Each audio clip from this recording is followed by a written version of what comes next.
In this video, I'm going to guide you on how to change your Apple ID on your Apple iPhone without losing everything.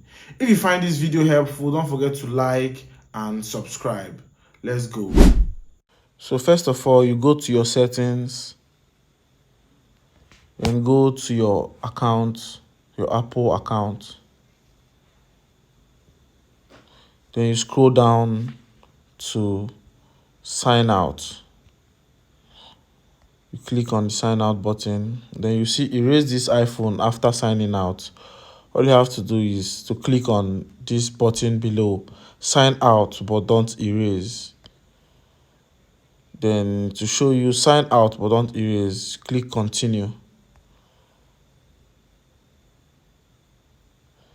These items will be removed. You click continue.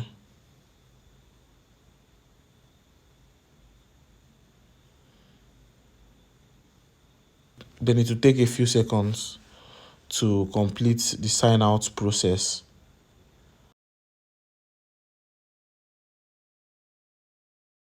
You successfully signed out. Then to sign back in, here's what you should do. Then all you have to do is to click your Apple account again, then add another account. You can either use another Apple device or you sign in manually. Then you put in your email and password.